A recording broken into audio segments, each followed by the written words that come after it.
ನಮಸ್ಕಾರ. ಈ ವಿಶೇಷವಾದ ವಿಶ್ಲೇಷಣೆಗೆ ಸ್ವಾಗತ. ಇವತ್ತು ನಾವು ಬರೀ ಯಾವುದೋ ಒಂದು ಸಾಮಾನ್ಯ ಸರ್ಕಾರಿ ಕಚೇರಿ ಅಥವಾ ಕಟ್ಟಡದ ಬಗ್ಗೆ ಮಾತನಾಡ್ತಿಲ್ಲ. ಬದಲಾಗಿ ನಮ್ಮ ಇಡೀ ದೇಶದ ಆರ್ಥಿಕತೆಯನ್ನ ಕಾಯುವ, ಒಂದು ರೀತಿಯಲ್ಲಿ ನಿದ್ದೆಯಿಲ್ಲದೆ ಕೆಲಸ ಮಾಡುವ ಅಂತಿಮ ರಕ್ಷಕನ ಬಗ್ಗೆ ಚರ್ಚೆ ಮಾಡ್ತಿದ್ದೀವಿ. ಅದೇ ಭಾರತೀಯ ರಿಸರ್ವ್ ಬ್ಯಾಂಕ್, ಅಥವಾ ನಾವೆಲ್ಲರೂ ಪ್ರೀತಿಯಿಂದ ಕರೆಯುವ ನಮ್ಮ RBI. ಬನ್ನಿ, ಇದರ ಒಳಹುಕ್ಕು ನೋಡೋಣ. ಇದು ನಿಜಕ್ಕೂ ಎಷ್ಟು ಪವರ್ಫುಲ್ ಅಂತ ಅರ್ಥ ಮಾಡ್ಕೊಳ್ಳೋಣ. ಪ್ರತಿದಿನ ಕೋಟ್ಯಾಂತರ ರೂಪಾಯಿಗಳ ವಹಿವಾಟು ನಡೆಯುತ್ತೆ. ಬೆಲೆಗಳು ಏರಿಳಿತ ಕಾಣ್ತಿರುತ್ತೆ ಅಲ್ವಾ? ಆದ್ರೆ ಈ ಅಗಾಧವಾದ ಆರ್ಥಿಕ ಯಂತ್ರದ ಸ್ಟೀರಿಂಗ್ ವೀಲ್ ನಿಜವಾಗ್ಲೂ ಯಾರ ಕೈಯಲ್ಲಿದೆ ಅನ್ನೋ ಪ್ರಶ್ನೆ ಎಂದಾದರೂ ಕಾಡಿದೆಯಾ? ತೆರೆ ಹಿಂದಿದ್ದುಕೊಂಡು ಅಷ್ಟೇನೂ ಸದ್ದು ಮಾಡದೆ, ಆದರೆ ಪ್ರತಿಯೊಂದು ಹಣಕಾಸಿನ ನಡೆಯನ್ನೂ ನಿರ್ದೇಶಿಸುವ ಒಂದು ಬೃಹತ್ ಶಕ್ತಿಯಿದೆ. ಆ ಶಕ್ತಿಯೇ ನಮ್ಮ ಇಂದಿನ ಈ ವಿಶ್ಲೇಷಣೆಯ ಕೇಂದ್ರಬಿಂದು. ಮುಂದಿನ ಕೆಲವು ನಿಮಿಷಗಳಲ್ಲಿ ನಾವು RBIನ ಇತಿಹಾಸ, ಅದರ ರಚನೆ, ಕೇಂದ್ರ ಬ್ಯಾಂಕಿಂಗ್ನ ಪ್ರಮುಖ ಕಾರ್ಯಗಳು, ನಿಯಂತ್ರಕ ಪಾತ್ರ, ಗ್ರಾಹಕ ರಕ್ಷಣೆ, ಮಹತ್ವದ ನ್ಯಾಯಾಂಗ ತೀರ್ಪುಗಳು ಹಾಗೂ 2026ರ ಭವಿಷ್ಯದ ಬಗ್ಗೆ ಅರಿಯಲಿದ್ದೇವೆ. ಅಂದ್ರೆ ಐತಿಹಾಸಿಕ ಬೇರುಗಳಿಂದ ಹಿಡಿದು ಮುಂದಿನ ಕೃತಕ ಬುದ್ಧಿಮತ್ತೆ ಆಧಾರಿತ ಡಿಜಿಟಲ್ ಭವಿಷ್ಯದವರೆಗಿನ ಸಂಪೂರ್ಣ ಜರ್ನಿಯನ್ನ ನಾವಿಲ್ಲಿ ಕವರ್ ಮಾಡ್ತಿದ್ದೀವಿ. ಮೊದಲನೇದಾಗಿ ಇತಿಹಾಸ ಮತ್ತು ರಚನೆ. ಇಷ್ಟೊಂದು ದೊಡ್ಡದಾದ ಪವರ್ಫುಲ್ ಆದ ಸಂಸ್ಥೆ ಮೂಲತಃ ಹೇಗೆ ಶುರುವಾಯಿತು ಅಂತ ಸ್ವಲ್ಪ ಹಿಂದಕ್ಕೆ ಹೋಗಿ ನೋಡೋಣ.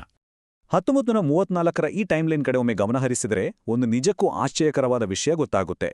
ಹಿಲ್ಟನ್ ಯಂಗ್ ಆಯೋಗದ ಶಿಫಾರಸಿನ ಮೇರೆಗೆ RBI ಕಾಯ್ದೆ ಪಾಸಾಯಿತು. ಆದರೆ 1935ರಲ್ಲಿ ಇದು ಸ್ಥಾಪನೆಯಾದಾಗ ಇದೊಂದು ಕೇವಲ ಖಾಸಗಿ ಷೇರುದಾರರ ಬ್ಯಾಂಕ್ ಆಗಿತ್ತು. ಹೌದು, ಖಾಸಗಿಯವರ ಕೈಯಲ್ಲಿತ್ತು. ಆಮೇಲೆ ಸಾರ್ವಜನಿಕರ ಹಿತಾಸಕ್ತಿಯನ್ನ ಕಾಪಾಡಲೇಬೇಕು ಅನ್ನೋ ದೃಷ್ಟಿಯಿಂದ 1949ರಲ್ಲಿ ಇದನ್ನು ಸಂಪೂರ್ಣವಾಗಿ ರಾಷ್ಟ್ರೀಯಕರಣ ಮಾಡಲಾಯಿತು. ಅಂದ್ರೆ ಒಂದು ಖಾಸಗಿ ಸಂಸ್ಥೆಯಾಗಿದ್ದದ್ದು ದೇಶದ ಅತ್ಯುನ್ನತ ಸರ್ಕಾರಿ ಆರ್ಥಿಕ ಸಂಸ್ಥೆಯಾಗಿ ಬದಲಾಯಿತು. ಸರಿ, ಹಾಗಾದ್ರೆ ಇದರ ಆಡಳಿತ ಹೇಗೆ ನಡೆಯುತ್ತೆ? ಕೇಂದ್ರ ನಿರ್ದೇಶಕರ ಮಂಡಳಿಯೇ ಇದರ ಅತಿದೊಡ್ಡ ಬಾಸ್ ಅಂತ ಹೇಳ್ಬೋದು. ಇದರಲ್ಲಿ ಒಬ್ರು ಗವರ್ನರ್, 4 ಡೆಪ್ಯೂಟಿ ಗವರ್ನರ್ಗಳು, 10 ಜನ ವಿವಿಧ ಕ್ಷೇತ್ರಗಳ ಎಕ್ಸ್ಪರ್ಟ್ಸ್, 2 ಸರ್ಕಾರಿ ಅಧಿಕಾರಿಗಳು ಮತ್ತು 4 ಪ್ರಾದೇಶಿಕ ಪ್ರತಿನಿಧಿಗಳು ಇರ್ತಾರೆ.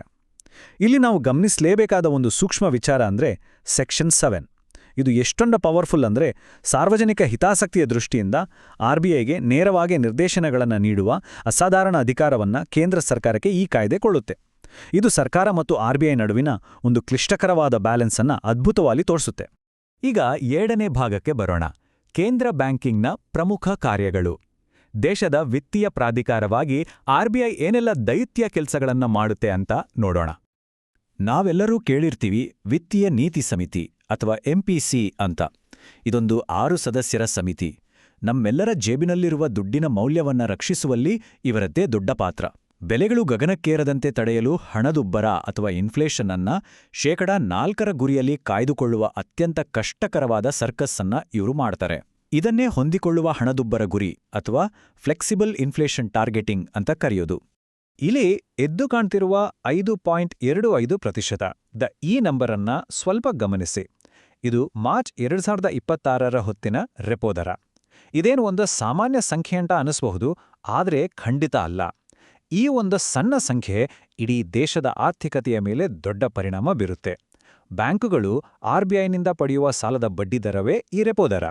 ಇದು ಸ್ವಲ್ಪ ಹೆಚ್ಚು ಕಮ್ಮಿ ಆದ್ರೂ ಸಾಕು, ನಮ್ಮ ಮನೆ ಸಾಲ, ಕಾರು ಸಾಲ, ಹೀಗೆ ಪ್ರತಿಯೊಂದು ಸಾಲದ ಬಡ್ಡಿಯೂ ಬದಲಾಗ್ಬಿಡುತ್ತೆ. ಇಷ್ಟೇ ಅಲ್ಲ, RBI ಮಾಡೋ ಕೆಲಸಗಳು ಇನ್ನೂ ತುಂಬಾ ಇವೆ. ಭಾರತದಲ್ಲಿ ಹೊಸ ನೋಟುಗಳನ್ನ ಪ್ರಿಂಟ್ ಮಾಡೋ ಏಕೈಕ ಅಧಿಕಾರ ಇರೋದು RBIಗೆ ಮಾತ್ರ. ಹಾಗೆ ಪ್ರಿಂಟ್ ಮಾಡಿ ಹರಿದು ಹೋದ ಕೊಳೆಯಾದ ನೋಟುಗಳನ್ನ ಕ್ಲೀನ್ ನೋಟ್ ಪಾಲಿಸಿಯ ಮೂಲಕ ಮಾರ್ಕೆಟಿಂದ ವಾಪಸ್ ಪಡೆಯುತ್ತೆ. ಜೊತೆಗೆ ಇದು ಸರ್ಕಾರಗಳಿಗೆ ಬ್ಯಾಂಕರ್ ಆಗಿಯೂ ಕೆಲಸ ಮಾಡುತ್ತೆ. ಸರ್ಕಾರಕ್ಕೆ ದಿಢೀರಂತ ಹಣದ ಕೊರತೆಯಾದಾಗ ವೇಸ್ ಆ್ಯಂಡ್ ಮೀನ್ಸ್ ಅಡ್ವಾನ್ಸಸ್ ಮೂಲಕ 3 ತಿಂಗಳ ಶಾರ್ಟ್ ಟರ್ಮ್ ಸಾಲವನ್ನ ಕೊಡುತ್ತೆ. ಮತ್ತು ಎಲ್ಲಕ್ಕಿಂತ ಮುಖ್ಯವಾಗಿ, ಯಾವುದೇ ಒಂದು ಬ್ಯಾಂಕ್ ಮುಳುಗೋಗುವ ಪರಿಸ್ಥಿತಿಗೆ ಬಂದ್ರೆ ಕೊನೆಯ ಆಶಾಕಿರಣವಾಗಿ ಅಂದ್ರೆ ಅಂತಿಮ ಸಾಲದಾತ ಆಗಿ RBI ಬೆನ್ನಿಗೆ ನಿಲ್ಲುತ್ತೆ. ಇದೇ ಇದರ ನಿಜವಾದ ಶಕ್ತಿ. ಮುಂದಿನ ಭಾಗ ನಿಯಂತ್ರಕ ಮತ್ತು ಮೇಲ್ವಿಚಾರಣಾ ಪಾತ್ರ.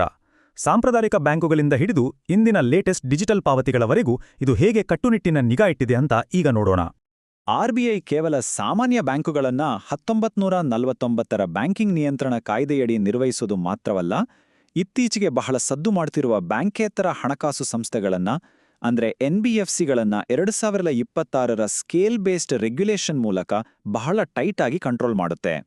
ಇದರ ಜೊತೆಗೆ ನಾವೆಲ್ಲರೂ ಚಹಾ ಕುಡಿದಾಗಿನಿಂದ ಹಿಡಿದು ದೊಡ್ಡ ದೊಡ್ಡ ಬಿಲ್ಗಳನ್ನ ಪೇ ಮಾಡಲು ಬಳಸುವ ಯುಪಿಐ ಮತ್ತು ಎನ್ಇಎಫ್ಟಿ ವ್ಯವಸ್ಥೆಗಳು ಕೂಡ 2007ರ PSS ಕಾಯ್ದೆಯ ಅಡಿಯಲ್ಲಿ ಬರುತ್ತವೆ. ಒಂದು ಸಣ್ಣ ತಪ್ಪು ಕೂಡ ಆಗದಂತೆ ಇಡೀ ಸಿಸ್ಟಮ್ ಸ್ಮೂತ್ ಆಗಿ ನಡೆಯುವಂತೆ ನೋಡಿಕೊಳ್ಳುವುದೇ ಈ ಕಾಯ್ದೆಗಳ ಮುಖ್ಯ ಉದ್ದೇಶ. 4ನೇ ವಿಭಾಗ ಗ್ರಾಹಕ ರಕ್ಷಣೆ ಮತ್ತು ಒಳಗೊಳ್ಳುವಿಕೆ. ಸಾಮಾನ್ಯ ಜನರಾದ ನಮ್ಮನ್ನ ಆರ್ಥಿಕ ವ್ಯವಸ್ಥೆಯಲ್ಲಿ ಹೇಗೆ ಸೇರಿಸಿಕೊಳ್ಳಲಾಗುತ್ತಿದೆ ಮತ್ತು ನಮ್ಮ ಹಣಕ್ಕೆ ಹೇಗೆ ಭದ್ರತೆ ನೀಡಲಾಗುತ್ತಿದೆ ಅನ್ನೋದರ ಬಗ್ಗೆ ಗಮನ ಹರಿಸೋಣ. ಬ್ಯಾಂಕುಗಳು ಕೊಡುವ ಒಟ್ಟು ಸಾಲದಲ್ಲಿ 40% ಭಾಗವನ್ನ ಆದ್ಯತಾ ವಲಯಗಳಿಗೆ ಕಡ್ಡಾಯವಾಗಿ ಕೊಡಲೇಬೇಕು ಅಂತ RBI ರೂಲ್ಸ್ ಮಾಡಿದೆ. ಅಂದ್ರೆ ರೈತರಿಗೆ, ಸಣ್ಣಪುಟ್ಟ ಕೈಗಾರಿಕೆಗಳಿಗೆ ಇದು ಸಿಗಬೇಕು. ಇಲ್ಲಿ ಗಮನಿಸಬೇಕಾದ ಇನ್ನೊಂದು ಅದ್ಭುತವಾದ ಕ್ರಾಂತಿಕಾರಿ ಹೆಜ್ಜೆ ಅಂದ್ರೆ ಇದರಲ್ಲಿ ತೃತೀಯ ಲಿಂಗಿಗಳನ್ನು ಅಥವಾ ಟ್ರಾನ್ಸ್ಜೆಂಡರ್ಸ್ ಅನ್ನು ಸೇರಿಸಿಕೊಳ್ಳಲಾಗಿದೆ. ಉಳಿದ 60% ಮಾತ್ರ ಸಾಮಾನ್ಯ ಸಾಲಗಳಿಗೆ ಇರುತ್ತೆ. ಇದು ನಿಜವಾದ ಅರ್ಥದಲ್ಲಿ ಆರ್ಥಿಕ ಸಮಾನತೆ ಅಲ್ವಾ? ಹಾಗೆ ಇಲ್ಲಿ ಕಾಣ್ತಿರುವ 67.0 ಅನ್ನೋ ಸಂಖ್ಯೆ ಕಡೆ ಒಮ್ಮೆ ದೃಷ್ಟಿ ಹಾಯಿಸಿ. ಇದು ಮಾರ್ಚ್ 2025ರ ಹಣಕಾಸು ಒಳಗೊಳ್ಳುವಿಕೆ ಸೂಚ್ಯಂಕ. ಇದು ಬರೀ ನಂಬರ್ ಅಲ್ಲ, ದೇಶದ ಮೂಲೆ ಮೂಲೆಗೂ ಹಳ್ಳಿಗೂ ಬ್ಯಾಂಕಿಂಗ್ ಸೇವೆಗಳು ಎಷ್ಟು ತಲುಪಿವೆ ಅಂತ ಅಳೆಯುವ ಒಂದು ರಿಪೋರ್ಟ್ ಕಾರ್ಡ್ ಇದು. ಆರ್ಥಿಕವಾಗಿ ಪ್ರತಿಯೊಬ್ಬರನ್ನೂ ಒಳಗೊಳ್ಳುವ ನಿಟ್ಟಿನಲ್ಲಿ ಆಗಿರುವ ಗಣನೀಯ ಪ್ರಗತಿಯನ್ನ ಇದು ಸ್ಪಷ್ಟವಾಗಿ ಎತ್ತಿ ತೋರಿಸಿದೆ. ಗ್ರಾಹಕರಿಗಾಗಿರುವ ಮತ್ತೊಂದು ಬ್ರಹ್ಮಾಸ್ತ್ರ ಅಂದ್ರೆ ಸಂಯೋಜಿತ ಒಂಬುಡ್ಸ್ಮನ್ ಯೋಜನೆ 2021. ಇದನ್ನ ಒಂದು ರಾಷ್ಟ್ರ ಒಬ್ಬ ಒಂಬುಡ್ಸ್ಮ್ಯಾನ್ ಅಂತ ಕರೀತಾರೆ. ನಮ್ಗೆ ಬ್ಯಾಂಕ್ನವರಿಂದ ಏನಾದ್ರೂ ಅನ್ಯಾಯ ಆದ್ರೆ, ಸರಿಯಾದ ಸೇವೆ ಸಿಗದೆ ಹೋದ್ರೆ ಈ ಒಂದೇ ಒಂದು ಪೋರ್ಟಲ್ ಮೂಲಕ ನಾವು ಕಂಪ್ಲೇಂಟ್ ಮಾಡಬಹುದು.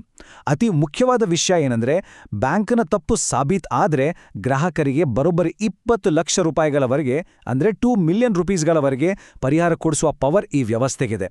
ಇದು ನಿಜಕ್ಕೂ ಗೇಮ್ ಚೇಂಜರ್. 5ನೇ ವಿಭಾಗ ಮಹತ್ವದ ನ್ಯಾಯಾಂಗ ತೀರ್ಪುಗಳು. ಇಷ್ಟೆಲ್ಲ ಅಧಿಕಾರಗಳಿರುವಾಗ ಕಾಲಾನಂತರದಲ್ಲಿ ಸುಪ್ರೀಂ ಕೋರ್ಟ್ನಂತಹ ನಮ್ಮ ಉನ್ನತ ನ್ಯಾಯಾಲಯಗಳು RBIನ ಪವರ್ಸ್ ಬಗ್ಗೆ ಏನ್ ಹೇಳಿವೆ ಅಂತ ನೋಡೋಣ. 1987ರ ಪ್ರಸಿದ್ಧ ಪಿಯರ್ಲೆಸ್ ಪ್ರಕರಣದಲ್ಲಿ ಸುಪ್ರೀಂ ಕೋರ್ಟ್ ಹೇಳಿದ ಈ ಸಾಲುಗಳನ್ನ ಕೇಳಿ. ಗರ್ಭದಿಂದ ಸಮಾಧಿಯವರೆಗೆ ಅಥವಾ ವೂಮ್ ಟು ಟೂಂಬ್. ಎಂಥ ಪವರ್ಫುಲ್ ಮಾತಲ್ವಾ?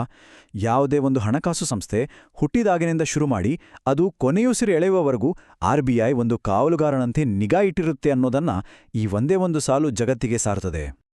ಇಲ್ಲಿರುವ 3 ಪ್ರಮುಖ ಕಾನೂನು ಮೈಲಿಗಲ್ಲುಗಳನ್ನು ಗಮನಿಸಿದ್ರೆ ನಮಗೆ ಕ್ಲಿಯರ್ ಪಿಕ್ಚರ್ ಸಿಗುತ್ತೆ. 1962ರ ಜೋಸೆಫ್ ಕುರುವಿಲ್ಲಾ ಕೇಸ್ನಲ್ಲಿ ಕೋರ್ಟ್ ಸ್ಪಷ್ಟಪಡಿಸಿತು, RBI ಅನ್ನೋದು ಒಂದು ಎಕ್ಸ್ಪರ್ಟ್ ಬಾಡಿ, ಅದರ ನಿರ್ಧಾರಗಳಲ್ಲಿ ಬೇರೆಯವಳು ಸುಲಭವಾಗಿ ತಲೆ ಹಾಕಬಾರ್ದು ಅಂತ. 1987ರ ಪೀರ್ಲೆಸ್ ಪ್ರಕರಣ NBFCಗಳ ಮೇಲೆ RBIಗೆ ಸಂಪೂರ್ಣ ಕಂಟ್ರೋಲ್ ಇದೆ ಅಂತ ದೃಢಪಡಿಸಿತು. ಆದರೆ 2020ರ IAMAI ಕೇಸ್ ಕಥೆನೇ ಬೇರೆ. ಇಲ್ಲಿ ಕ್ರಿಪ್ಟೋಕರೆನ್ಸಿ ಬ್ಯಾನ್ ಅನ್ನ ಕೋರ್ಟ್ ರದ್ದು ಮಾಡ್ತು. RBI ಕ್ರಮಗಳು ಅನುಪಾತದ ತತ್ವ ಅಥವಾ ಡಾಕ್ಟ್ರಿನ್ ಆಫ್ ಪ್ರಪೋರ್ಷನಾಲಿಟಿಗೆ ತಕ್ಕಂತೆ ಇರಬೇಕು, ಅಂದ್ರೆ ನಿಯಂತ್ರಣ ತರ್ಕಬದ್ಧವಾಗಿರಬೇಕು ಅಂತ ಕೋರ್ಟ್ ಹೇಳಿತು. ಇದು RBIಗೆ ಒಂದು ಹೊಸ ಪಾಠವಾಗಿತ್ತು. ಇನ್ನು ಕೊನೆಯ ವಿಭಾಗ 2026ರ ಡಿಜಿಟಲ್ ಭವಿಷ್ಯ. ನಾವೀಗ ನಮ್ಮ ವಿಶ್ಲೇಷಣೆಯ ಕ್ಲೈಮ್ಯಾಕ್ಸ್ಗೆ ಬಂದಿದ್ದೀವಿ. 2026ರ ಈ ಆಧುನಿಕ ಯುಗದಲ್ಲಿ ಈ ಬೃಹತ್ ಸಂಸ್ಥೆ ತಂತ್ರಜ್ಞಾನಕ್ಕೆ ತಕ್ಕಂತೆ ಹೇಗೆ ಅಪ್ಡೇಟ್ ಆಗ್ತಿದೆ ಅನ್ನೋದನ್ನ ನೋಡೋಣ. ಡಿಜಿಟಲ್ ಪಾವತಿಗಳು ಹೆಚ್ಚಾದಂತೆಲ್ಲ ಸೈಬರ್ ವಂಚನೆಗಳು, ಸ್ಕ್ಯಾಮ್ಗಳು ಕೂಡ ಜಾಸ್ತಿ ಆಗ್ತಿವೆ. ಇದನ್ನ ಮಟ್ಟಹಾಕಲು RBI ಈಗ ಮ್ಯೂಲ್ ಹಂಟರ್ AI ಅನ್ನೋ ಒಂದು ಲೇಟೆಸ್ಟ್ ಕೃತಕ ಬುದ್ಧಿಮತ್ತೆ ವ್ಯವಸ್ಥೆಯನ್ನ ಕಣಕ್ಕಿಳಿಸಿದೆ. ಇದರ ಜೊತೆಗೆ ಡಿಜಿಟಲ್ ರೂಪಾಯಿ ಅಥವಾ ರೂಪಿ ಮೂಲಕ ಹೊಸ ಶಕೆಯನ್ನೇ ಶುರು ಮಾಡಿದೆ. ಒಂದು ಕಡೆ ಅತ್ಯಾಧುನಿಕ ತಂತ್ರಜ್ಞಾನ, ಮತ್ತೊಂದು ಕಡೆ ನಂಬಿಕೆಸ್ಥ ಆರ್ಥಿಕ ಸ್ಥಿರತೆ. ಇವೆರಡನ್ನೂ ಬ್ಯಾಲೆನ್ಸ್ ಮಾಡುವಲ್ಲಿ ನಮ್ಮ RBI ಎಷ್ಟು ಸ್ಮಾರ್ಟ್ ಆಗಿದೆ ಅನ್ನೋದು ಇದರಿಂದ ಪ್ರೂವ್ ಆಗುತ್ತೆ. ಕೃತಕ ಬುದ್ಧಿಮತ್ತೆ ಮತ್ತು ಡಿಜಿಟಲ್ ಕರೆನ್ಸಿಗಳು ಹಣ ಅಥವಾ ಮನಿ ಅಂದ್ರೆ ಏನು ಅನ್ನೋ ಮೂಲ ವ್ಯಾಖ್ಯಾನವನ್ನೇ ಬುಡಮೇಲು ಮಾಡ್ತಿವೆ. ಹೀಗಿರುವಾಗ ಮುಂಬರುವ ದಶಕಗಳಲ್ಲಿ ಕೇಂದ್ರೀಯ ಬ್ಯಾಂಕಿಂಗ್ನ ಈ ನಿಯಂತ್ರಣ ಇನ್ನೂ ಯಾವ ರೀತಿ ವಿಕಸನಗೊಳ್ಳಬಹುದು? RBIನ ಭವಿಷ್ಯದ ಹೆಜ್ಜೆಗಳು ಹೇಗಿರಬಹುದು? ಈ ಪ್ರಶ್ನೆಗೆ ಉತ್ತರವನ್ನ ಕಾಲವೇ ನಿರ್ಧರಿಸಬೇಕು. ಈ ಒಂದು ಕುತೂಹಲಕಾರಿ ಆಲೋಚನೆಯೊಂದಿಗೆ ಇಂದಿನ ನಮ್ಮ ಮಾಹಿತಿಯುಕ್ತ ವಿಶ್ಲೇಷಣೆಯನ್ನ ಮುಕ್ತಾಯ ಮಾಡ್ತಿದ್ದೀವಿ.